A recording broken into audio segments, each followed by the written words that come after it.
Do you get weirded out when you do podcasts now? No. Was there a time in the beginning when you did where you were like, okay, here we go? Yeah, I suppose at the beginning it was nerve-wracking, but I also think I have a really weird relationship with fear, I guess. And so I think I have reason to think that in places where I'm particularly anxious, some part of me feels it, but my conscious mind is not allowed in on it, so I can do what I have to do. Did this come after Evergreen or before? Definitely before, although right as Evergreen erupted into the public consciousness, there's this one incident, actually the incident that brought me to public attention, where I was standing in the hallway and I was being confronted by these 50 students who I had literally never met, and they were accusing me of racism and demanding that I resign or be fired. We should explain to people that don't know, because we're starting off this way, the backstory of the Evergreen. So it started off where there was an appreciation day for people of color where they did not have to show up for work, right? Yeah, that's true. That's how it started. That's not exactly the story, but there is this event called Day of Absence, which was a long-standing event at the college where basically at first black people and then later on more generally people of color did not come to work, and they held discussions separately. And then in 2017, they changed this to a request that white people not come to campus, and I responded to this, and I said that was unacceptable. This was a public college. I wasn't going to be told I couldn't teach my class.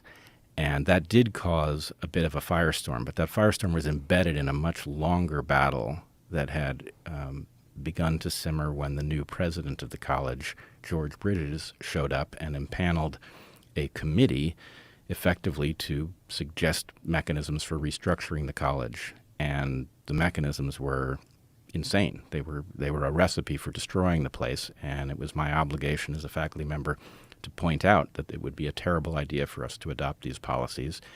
And so the Day of Absence controversy became the explanation that the public got for why things erupted when they did.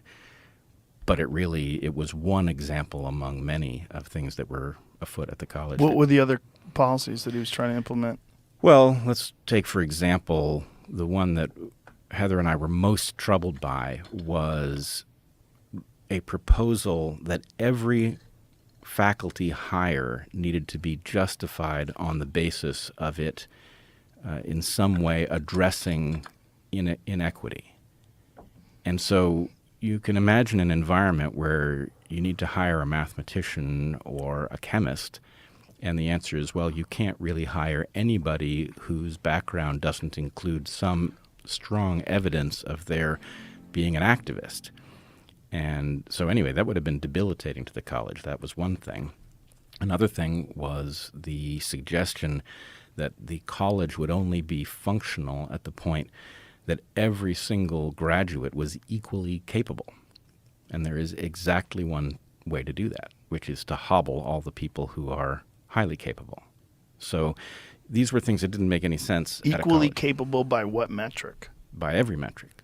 So to the extent that there was going to be some level of skill that was going to be shown by people graduating with respect to math or whatever else, everybody needed to attain it, which, of course, even if that's plausible, if you had access to everybody from birth and you could give them a really high-quality math education, by the time students come to college, many have lost the ability to do many of these things, and it will never be regained, certainly at the level of the top-performing students. So the only way to get them equal at graduation would be to hobble those who were unusually capable. But what about people of color that are truly exceptional geniuses, like outliers? Like, what do they do to the other people that don't meet up to those expectations? Well, that's one of the terrible things about these diversity, equity, and inclusion initiatives, is that the right way out of the problem is to herald those people and to provide them the opportunities that will allow them to flourish. Instead, they get dragged into a group based on something like skin color, and their exceptional capabilities aren't allowed to shine through. It's basically it's considered counterproductive or race trading, really. So the idea was that they wanted to make everyone equally capable in some way, but the only mechanism to do that would be that you had to lower the performance of the people that were at the highest levels of achievement? Well, they never said that. That is, as a biologist, that is me telling you that when you have a group of I understand. organisms that have different capabilities, Right. the idea you're going to bring every individual of low capability up to the top performer, the only way to do that is to lower where the top performers are. So they never finished the sentence. They basically described a utopia Right. in which we looked at the top performing student and then suddenly brought everybody up to their level. But that's impossible. This was like the very beginning of the public being aware of some of the madness that was going on in some universities.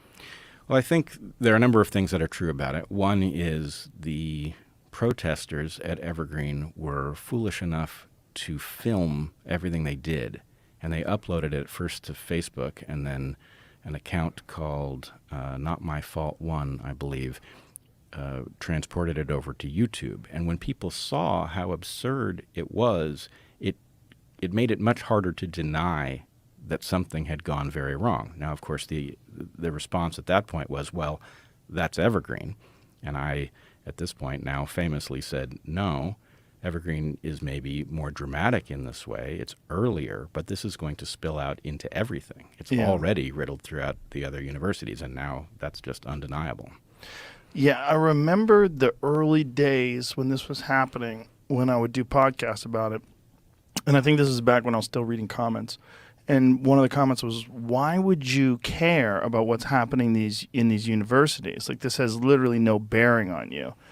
And my thought was, I don't think that's true, because the people from universities are eventually going to go into the workplace.